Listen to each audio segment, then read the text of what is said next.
देखिए, करा 32 सेंटीमीटर ऊंची और आधार 18 सेंटीमीटर त्रिज्या वाले एक बेलनाकार पात्र है। समझिएगा, एक लोहा का लोहा ने स्टील के आकार का एक बेलनाकार पात्र है। क्या है? बेलनाकार। देखे होंगे कभी कभी लोग वो गमला में अन्य तो स्टील वाला बाल्टी में बालू भर के उसमें फूल लगाता है ना, छत उत पे डालने के लिए स्टील में या गमला में भर करके। तो कह रहा एक बेलनाकार पात्र है, बेलनाकार, जिसकी त्रिज्या और ऊंचाई दोनों दिया गया है। 32 सेंटीमीटर ऊंची और 18 सेंटीमीटर त्रिज्या। 32 सेंटीमीटर ऊंचाई और 18 सेंटीमीटर त्रिज्या, इस आकार का बेलनाकार पात्र है। समझिएगा फिगर में। देखिए, ये आपका बेलनाकार पात्र हो गया। समझिए ना, एक बाल्टीन है।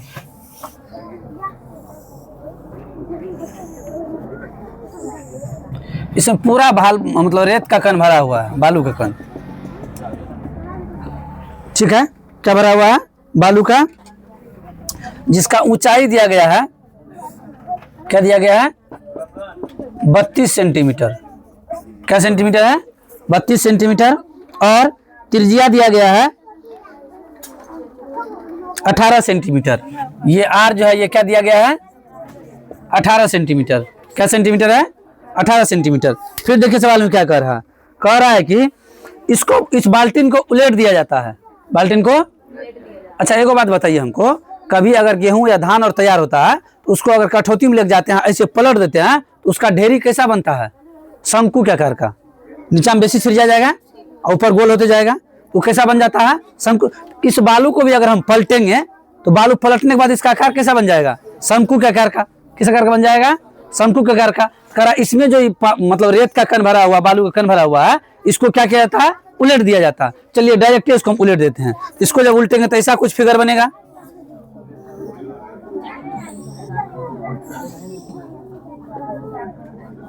ऐसा कुछ फिगर बनेगा, नीचे में बड़ा ऊपर में छोटा बनेगा ना। उल्टेंगे तो किस आकार का हो गया था? शंकु के आकार का। तो फिगर ऐसा बन गया। और शंकु का भी कुछ कुछ चीज दिया गया है। देखिए क्या दिया गया है? भूमि खाली क्या था? इस रेत का एक शंकुआकार ढेर लगाई जाती है। यदि शंकुआकार ढेरी की ऊंचाई 24 सेंटीमीटर हो, शंकुआकार ढेरी की ऊंचाई 24 सेंटीमीटर हो, तो हम लोग जानते हैं जो शंकु में दो चीज होता है, एक होता है ऊंचाई, एक होता है तिर्यक ऊंचाई। जानते हैं? तो ये हो गया आपका तिर्यक ऊंचाई, ये हो गया ऊंचाई। और ये जो होता है ये क्या होता है? त्रिज्या। क्या होता है ये?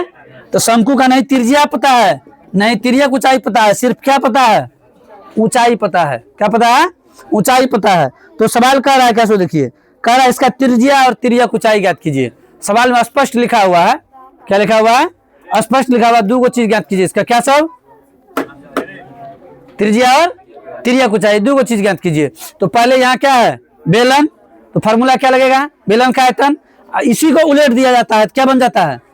शंकु। तो बराबर हो जाएगा क्या? शंकु का आयतन। वहां बेलन का आयतन बराबर करेंगे शंकु का आयतन, तो उसके मदद से निकल जाएगा आर का मान। किसका मान निकल जाएगा? आर निकालने के बाद तब एच पता है तो एल निकल जाएगा ना। वही तो कह रहा है, त्रिज्या और तिर्यक ऊंचाई ज्ञात करिए। त्रिज्या और तिर्यक ऊंचाई। ठीक है, चलिए आते हैं क्वेश्चन में। जो दिया है उसको पहले लिख लेते हैं। बेलन की ऊंचाई क्या दिया गया है?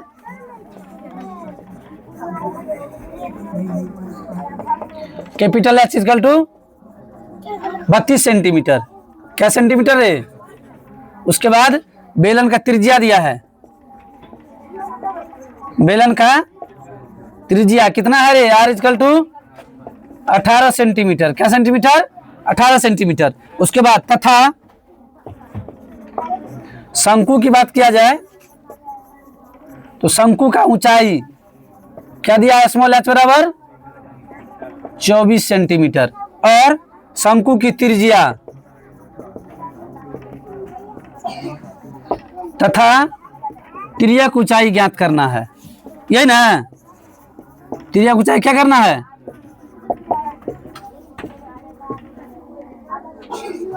मतलब कहने का आर और एल क्या करना है?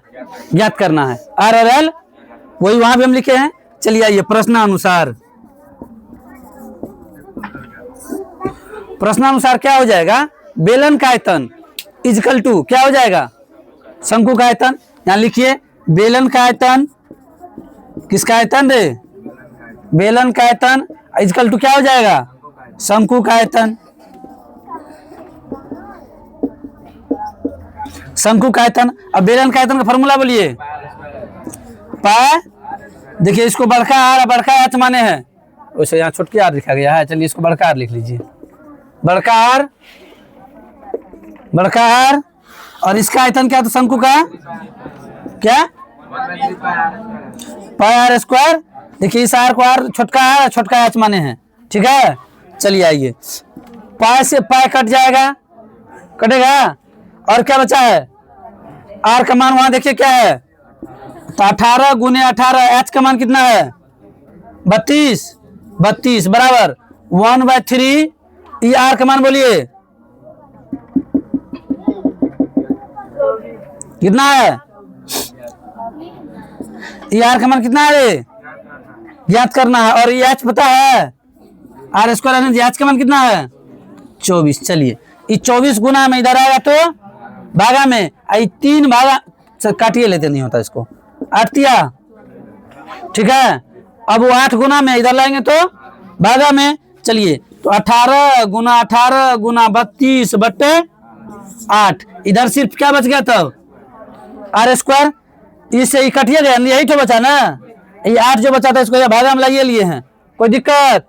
चलिए आगे भी दिक्कत नहीं होगा, जब यहाँ तक दिक्कत नहीं हुआ, चलिए आगे भी 8 चौके 32 कट गया, कहाँ बोल रहे हैं कट गया।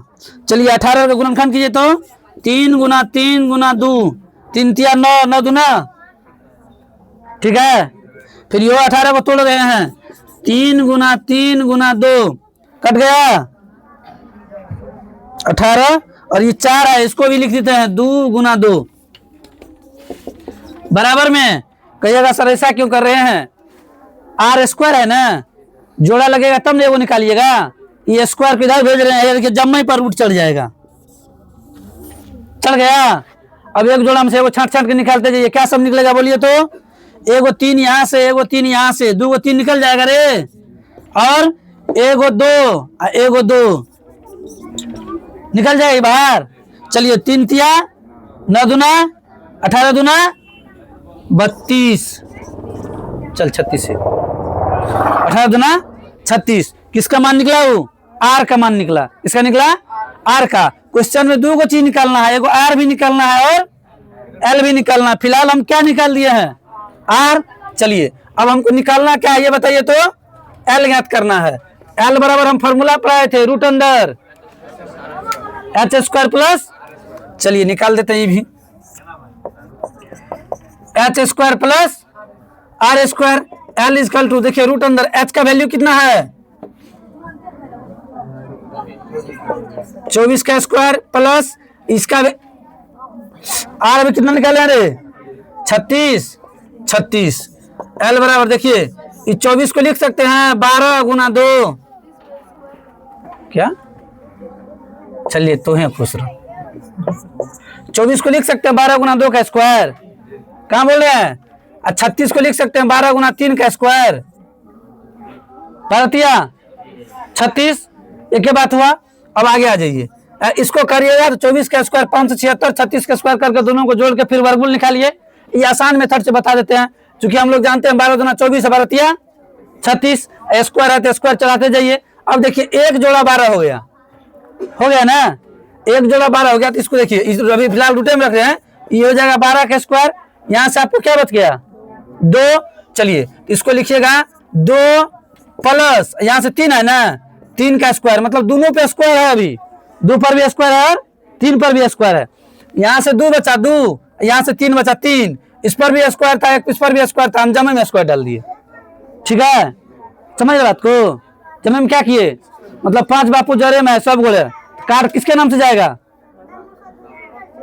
बाप के नाम से, ये 5 बेटों के नाम से, बापों के नाम से, जो अलग अलग रहेंगे तब ना, तो ये अभी जरे में था, ये जरे था, मतलब 2 और 3 तो दोनों को जोड़ दिया, के पे स्क्वायर डाल दिए, ठीक। आ जाइए अब एल बराबर क्या होगा, ध्यान दीजिएगा, ये 12 का स्क्वायर है, स्क्वायर का मतलब क्या बार, एगो 12 निकल जाएगा, स्क्वायर का मतलब 2 बार ना, एगो 12 निकाल दें, चलिए 12 रूट से बाहर निकल गया, रूट में अब क्या से बच गया 2 प्लस 3 का स्क्वायर बचा हुआ है ना, जोड़िए इसको करेंगे 2 दूना 2 का स्क्वायर क्या हुआ रे, 3 का स्क्वायर 3 दिया 9, एल बराबर 12 9 4 13, देखिए आया आंसर इतना, क्या एल का मान 12 रूट 13 और आर का मान 36 दोनों